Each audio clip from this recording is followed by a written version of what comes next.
Welcome to the Travis Masterbone podcast. I am your host, Travis Masterbone, talking some shit to impact your life. This is episode 16, titled Ray Dalio and the Changing World Order, Part 1. Quote, "The times ahead will be radically different from those that we've experienced in our lifetimes, though similar to many times before. How do I know that? Because they always have been." End quote. Raymond Thomas Dalio, with over 50 years of global macroeconomic investing, American billionaire, investor, hedge fund manager, founder, and served as co-CIO, chief investment officer of the world's largest hedge fund, Bridgewater Associates, since 1985. He stepped down recently in 2022. But at the age of 74 years old, his approximate net worth is $15.4 billion. So why not take a dive into this man's brain, analyze his books, learn his perspectives, philosophies, and theories revolving around not only money, his expertise, but also life. Author of his more notable books and recent books, that I've stumbled upon, Principles, and the highlight of the show, The Changing World Order. Again, as always, I am just summarizing and putting together the key takeaways and main themes that Mr. Dalio touches base on within this book.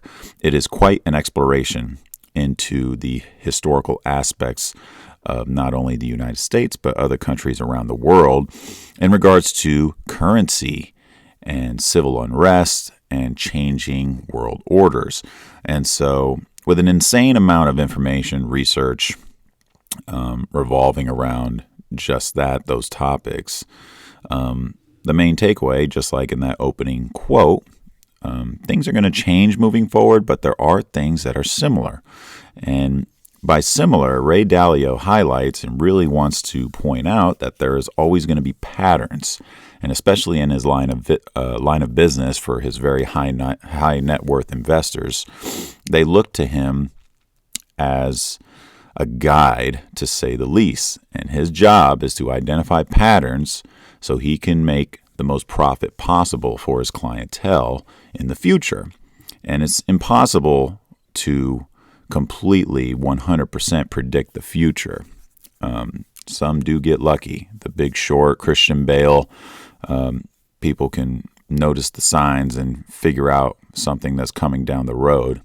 The 2007 bubble leading to the 2008 banking housing crisis, right? We do have those gems and outliers that can predict it, but our best bet is to figure out the patterns. And so that is the main theme of today's episode. We aren't going to get too deep into the details. This book is insanely detailed and has a lot of information. So I'm doing my best to summarize within 15, 20, 25 minutes. So if you haven't heard of Ray Dalio, I can't recommend his books enough. Go watch short videos, interviews, and talks on YouTube, podcasts, and I promise you will not be disappointed by this man. He is very, very intelligent and one of my favorite unmet mentors. And so let us begin. The book, The Changing World Order, analyzes the great empires of our past. Not only us, the United States, but he goes as far back as the Dutch Empire, the British Empire, China. Those are the main ones that have their own individual chapters within the book, but he also does highlight other countries as well. And specifically, he wanted to understand, what made them great and why did they collapse? And so, again, learning to anticipate the future, it's important to study the past. And we're going to zoom in on 1971, where this is when the United States ran out of money. It defaulted on its debts. Now, how does the United States, quote unquote, run out of money? Well, before 1971, gold was used in the transactions between countries and within our own country as well. Paper money, like the US dollar, had no value other than it could be exchanged for gold. And if you looked at the bottom of a dollar bill back then, it would say, quote, in gold coin payable to the bearer on demand, end quote. So gold was the real money, much like how I explained in my chocolate episode that you are not listening to moving forward. But cacao beans, they were the commodity at the time used for money. And as time went along, they started to realize, okay, for big purchases, this is a lot of cacao beans to purchase this many slaves at the time or what have you. Too bulky, too cumbersome for the big purchases, so they used the secondary commodity, cloaks, for money. For the cloaks were less bulky, easier to exchange, and so gold was the same thing. So instead of big bags of gold coins and slabs of gold bars to haul around, this is where paper money comes into play. Much easier as a medium of exchange, and the whole purpose of the paper is it had to be backed by the gold in the bank. You take the paper to the bank and you get X amount of gold. So X amount of dollars represented X amount of gold stored in the bank. You can't get the gold without the bill. Simple. Moving forward. So how does the United States run out of money with this concept in mind? Well, believe it or fucking not, the United States was and is always spending much more than it was earning. Okay, so the government, the only way it earns its money is taxation, which is a result of our productivity. Me training people, getting my income, my car rentals, getting my income. The government will take a portion of that. I give it to the government. We all know this, hopefully. That is its earnings. And then it wants to spend it on a bunch of other things, not only within our borders, but also overseas with other countries. But at the end of the day, just keep this in mind. The U.S. was spending much more than it was earning.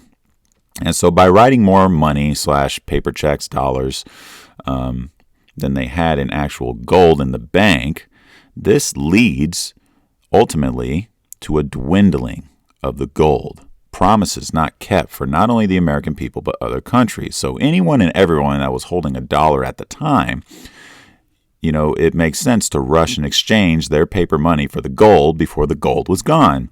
And so in order to alleviate such a situation to occur, the United States would do what? Well, let's go back specifically to August 15, 1971. President Nixon made an announcement, a fluffed up political diplomatic one, of course. But essentially, this is where we got taken off the gold standard. So in a nutshell, the U.S. was breaking its promise to exchange these dollars for gold. How this was decided and how this is possible, I mean, to me, it's mind-blowing, but it just goes to show that the government will do whatever it needs to do when it needs to do it. And I don't think there was some democratic vote regarding this. But hey, what do you know? The Federal Reserve is a powerful entity. Ray Dalio, he goes on. You could watch a short video to kind of that summarizes this book as a whole. But if you want to really dive in and get the details, I would suggest getting his book. But he basically admits that he's never experienced what we call a currency devaluation. And this is what happens when the gold dwindles, a crisis occurs, and we start to look towards printing money. Okay, so in 1971, when the Nixon administration took us off the gold standard, we have to come to the realization that we were running out of real money, gold. And then he points out that this happened in 1933. Go figure. An executive order from President Franklin D. Roosevelt, FDR. He also made a radio announcement, damn near the same as Nixon's. And there was plenty of ads and I came across one slip in the paper, and it says, quote, ordering that all persons are required to deliver on or before May 1st, 1933, all gold coin, bullion, and certificates now owned by them to a Federal Reserve Bank branch or agency, or to any member bank of the Federal Reserve System, end quote. Okay, so Ray noticed this same effect. And then he goes into other countries as well. This is the same pattern. Gold was running out. Paper, dollars, was linked to gold. That drops the value of the currency, right? And it's all due to spending more paper money versus gold that was actually in the bank. Okay, and this allows the government / Federal Reserve to start printing money. And so you'll hear this fancy term within the financial sectors and economics. We have these big words that describe simple things, in my opinion, but everything's only complicated because we don't understand it. But you'll hear this term, quantitative easing, or QE. And basically what it is, by definition, the introduction of new money into the money supply by a central bank. I mean, ours is the Federal Reserve. There's central banks all over the world, yada, yada, yada, yada. It's a fancy term used to describe the printing of money. Out goes the gold during 1971, and in comes what we call fiat currency, a type of money that is issued by governments,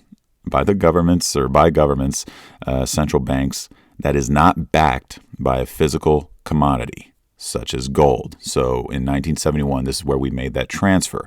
We are now today even operating with fiat currency, not backed by gold or chocolate. Moving forward, these shenanigans by FDR and Nixon, the sole purpose was just for the U.S. to continue to do what it has been doing, spend more than it earns. And the net result is inflation, and worst case scenario is hyperinflation. And I will do a separate video going over Ray Dalio's YouTube video. It's about 40 minutes. It's called How the Economic Machine Works. I can't recommend that video enough. It is simple. It is understandable and very, very useful when we start thinking about credit, debt, inflation, and the economy and how it works in a nutshell. But moving forward, we all know what inflation is to an extent. This word gets thrown around a lot, especially since Biden came into play. I've heard people use this word all over the place with many different reasons on why it's occurring, how it occurs, blah, blah, blah. But we know, for example, 1 ounce of gold was once worth $19.67.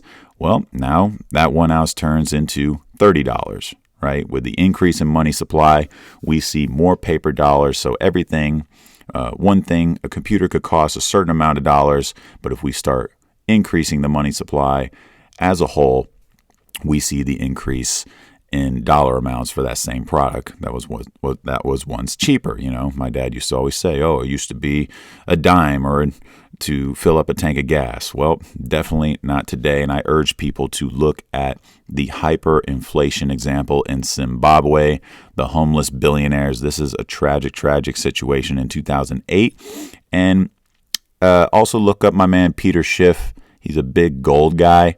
And I agree with him on this. When we keep on printing money like this, how far and how long do we kick the can down the road until we really, really feel the true ramifications?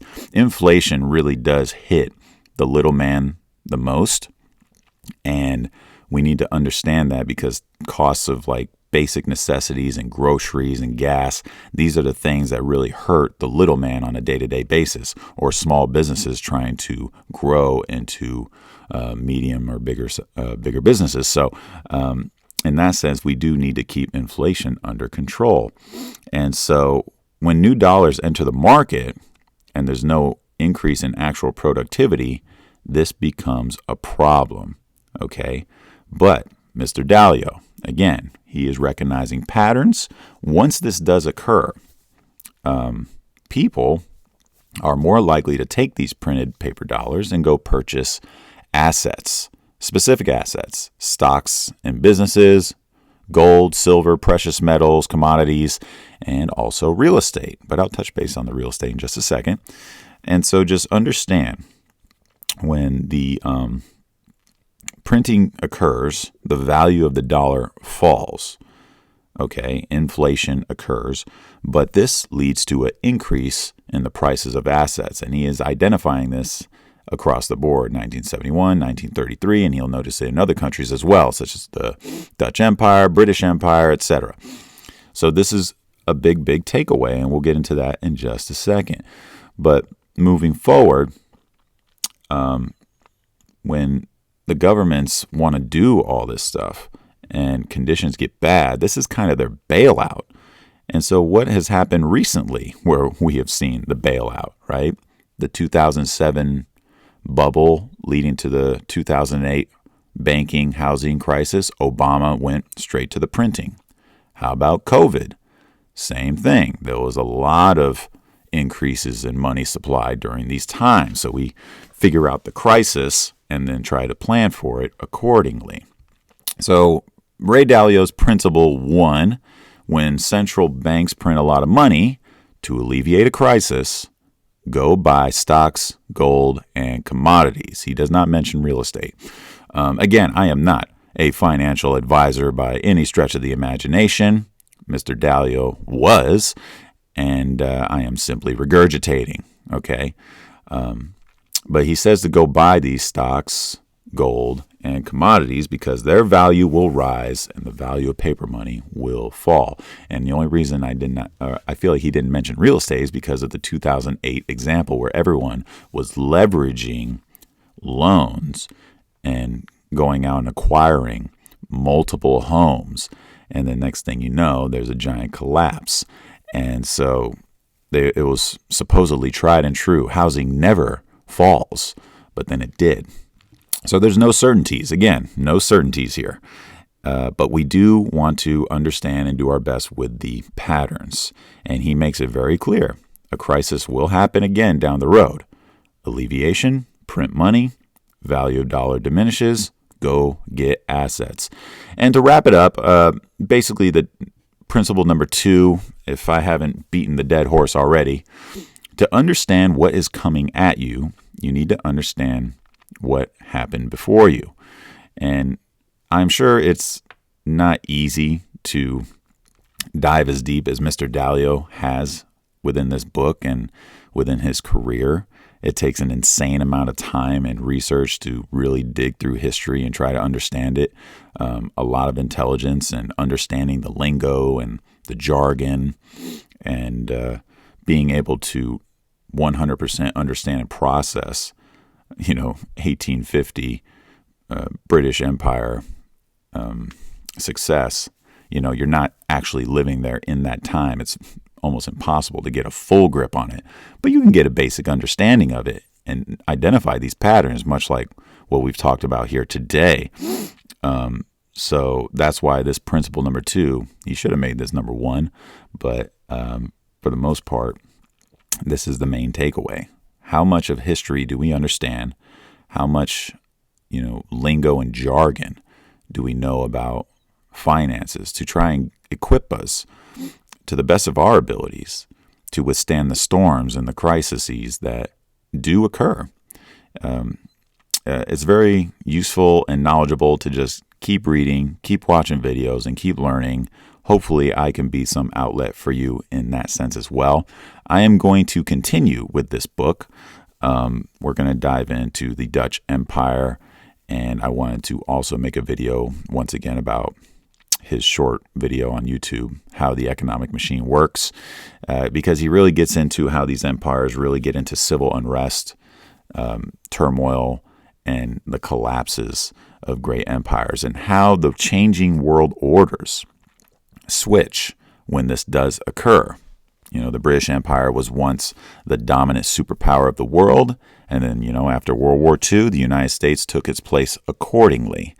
And so these shifts in the hierarchy around the world, we need to make sure that we understand it, understand currency devaluation, how that affects imports and exports and trade in general, and how does this shift the balance between other countries, and especially when it comes to military capacity, all this stuff.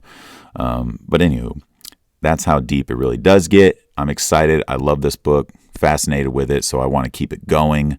But main takeaways, when a crisis occurs, keep an eye on the government. When you're watching Powell talk on the television, or Janet Yellen, you hear this word quantitative easing, QE, printing of money. What are they doing with the interest rates? Pay attention to these things. And then when this does occur and they are printing money, understand, okay, that must mean asset prices are going to go up, right? Inflation. And then the other takeaway is to understand what is coming at you. We need to understand what happened before you. We are going to go deep into the history, geek out. Hopefully this wasn't too boring. Grab the notepad, not a pillow. But as always, please like, share, subscribe, all that shit. And thank you for listening to me and my podcast, the Travis Masterbone. And I look forward to you tuning in next time. Farewell.